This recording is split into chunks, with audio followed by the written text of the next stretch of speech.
Welcome back to Border Adventures, where in the Eredivisie things continue to go from strength to strength, and in the Dutch Cup, well, we've made our way through to a final, but in Europe, we are teetering on the brink. It's the second knockout phase. We've been drawn against Juventus. We've already played the away tie out in Turin, and despite dominating the game, we conspire to lose it 3-0. We've now got to bring them back to Rotterdam and somehow work a miracle.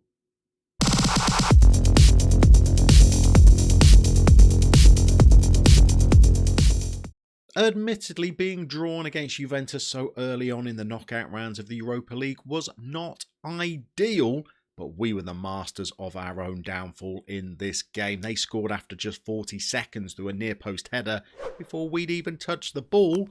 They scored a second before half-time from a corner, and then they raced through just a few minutes after the half-time break and made it 3-0. But that does not tell the whole story of the game. The chances were all ours, even though Juventus had the majority of the possession. We had a half chance and 3 clear-cut ones. We sent 3 different players through one-on-one with the Juventus keeper, and every time we were thwarted. If we'd have just got one away goal out in Turin, I think we could have done something. But being 3-0 down, we are in a world of trouble. And if we concede a goal tonight, well, that is the tie over. Aside from that, since the last episode where we brought you another defeat against Sparta this time, well, we've not conceded a goal apart from that Juventus game. We've got 5-0 wins against Willem II. We got a 4-0 Dutch Cup quarter-final win against Heerenveen. We got a 2-0 win against the team we'll now be playing in the final of the Dutch Cup, FC Emmen. We beat PEC Zwolle, although that one was a little bit more nervy. We finally got a comprehensive win against our Rotterdam rival Sparta in the Dutch Cup semi-final, before a 4-0 win against Den Haag seemed to set us up perfectly going into this Juventus game. But that game was an absolute letdown. We were still giving aggressive team talks from the off. A few days later when we played Twente, we took our anger out on them. We put 6 past them. And now, well, we've got Juventus in Rotterdam and we have got an awful lot of work to do. This is the team we're going to be sending out there. Cabrera is now firmly cemented as our first choice keeper. He's a really decent option.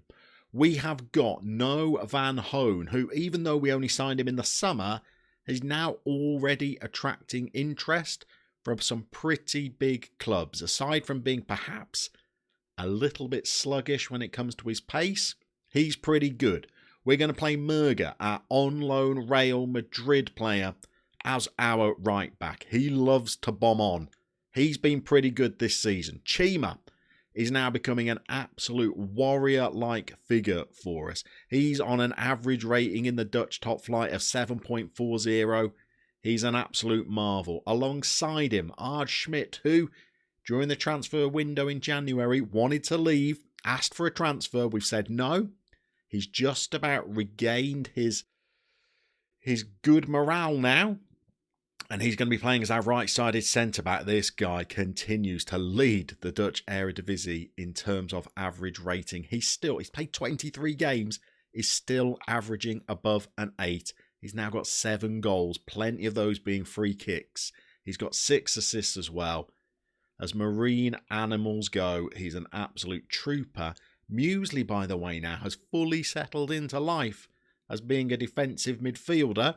His orange downward arrows point to the fact that he's struggling a little bit in training at the moment, but he's started to score a few goals. He's got 3 since our last episode. We're going to play Coppeliani on the right wing because Dora is sulking about not being able to go and explore elsewhere. So I'm afraid she is absolutely on the substitutes bench and not likely to figure much between now and the end of the season. Whereas this guy, the Chinchilla, well, he is our leading scorer from the left wing. 11 assists and 12 goals. Can blow a little bit hot and cold. We're hoping for some hot this afternoon. Tony Verdot is going to be playing as our number 10 today. And then up front, we're going Bremer. We're not fully convinced this season by any of our strikers. They've all pulled some pretty poor performances in recent weeks. We've been rotating between 3 different strikers, including Gonzalez and Montellano, who was on a very long run without a goal now. So he doesn't even make the bench for this evening's game. Instead, we're giving the nod to Bremer, hoping that we can use his pace to unlock the Juventus back line. Although 3-0 up, I'm expecting Juventus to be playing pretty deep today. Okay, we are going to be assertive, having been aggressive for the last 5 team talks, I think. We're going to say we want to avenge what happened last time. I think that would be nice. 4-0, big ask. 3-0 for extra time, still a tough call. If we concede a goal, well, we're done. We're finished. We're dusted. And we've made a reasonable start. We've had no possession again, but we've had a couple of shots. We've got the first highlight of the game. We're going to have to win the ball back if it's going to be for us. If Juventus score early, well, may as well turn the cameras off. We've got Tony Vidot escaping into the area, though. And like a number 10, he probably should have squared the ball rather than slashing it wide. 4 shots now, only one of them on target. We needed a goal before half-time, really. I was hoping for an early one. We've not got it. Now we're on the 32-minute mark. Juventus on the ball again. There is no onus on Juventus to do anything in this game.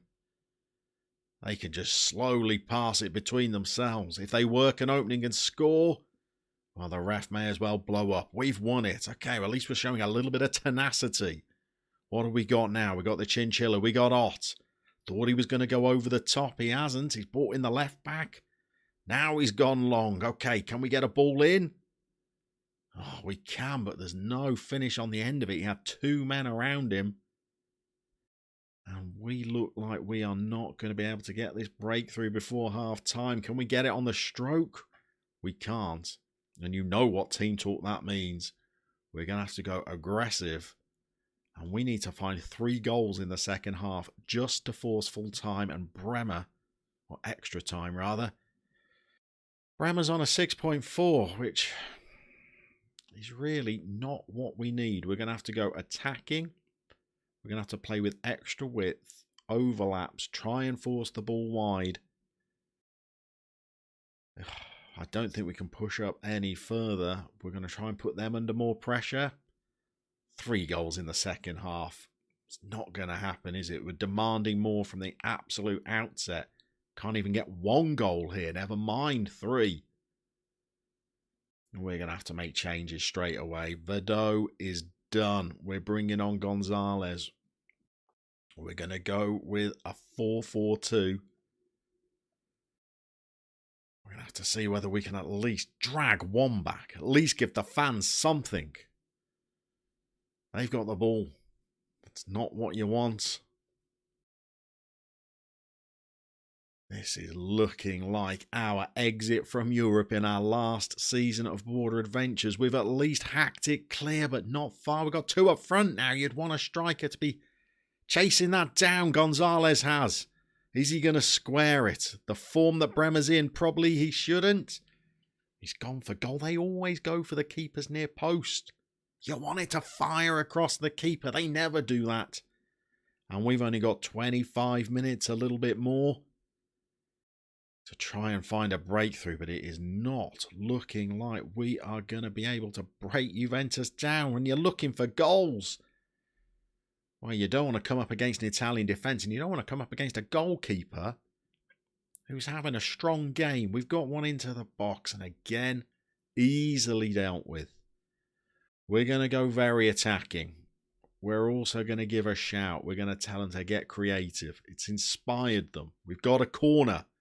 Can we make one of these pay? God, we're not even challenging for these corners, let alone winning them. Chima's still up. Ott's there, looking to work a bit of magic. How on earth have we not got at least 1 goal back? And we are dragging our heels in this game. We've got 10 minutes to do something. We're going to go for wing-backs. We're going to push our midfielders on. We're going to go for more advanced wingers. And we're also going to bring on the big man. And we're going to take off one of our centre halves. And I think as Schmidt is nervous, it's going to be him. And we're going to bring the big man up front to play as part of a central attacking three. Okay, what are we going to ask these wingers to do? Bomb on. Both of you. Neither of them really like to play there. That's fine. We're going to ask you to be an advanced forward. We're going to ask you to be a target man. Yeah, we are.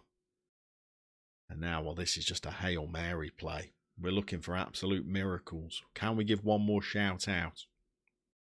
We'll demand more for a final time. We've pumped the ball forward. We've got men forward now. We've got plenty in the box.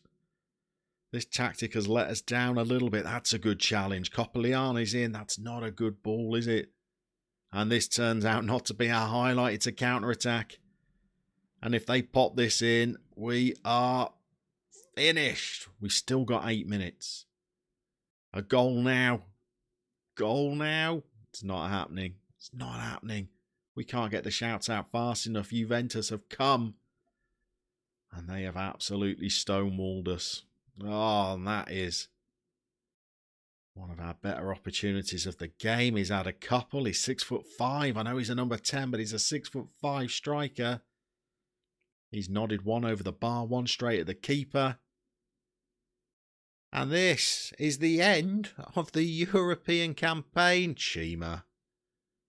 He's committed at least, isn't he? This is the end of Europe.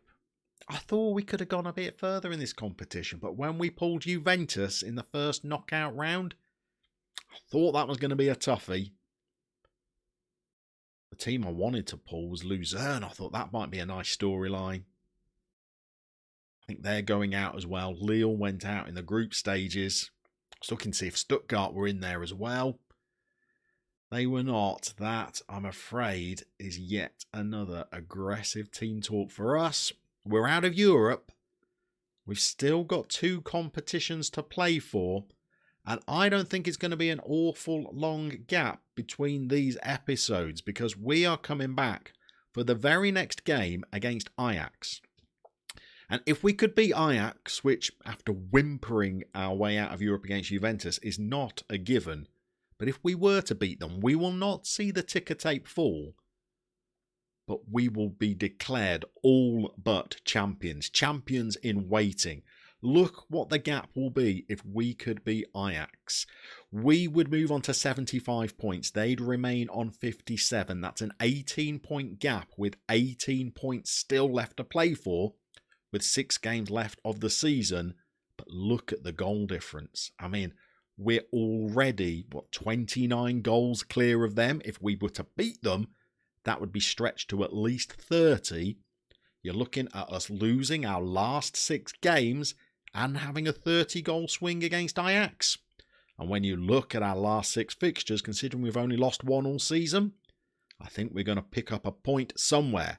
So the next game is huge. We're coming back for the Ajax match, and it could well be the one where we seal, in all but name, the Dutch Eredivisie title.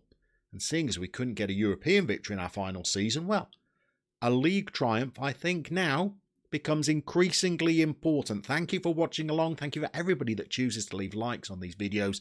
Love reading your comments as well. We are going to see you very shortly as we take on Ajax in one of our final games of Border Adventures.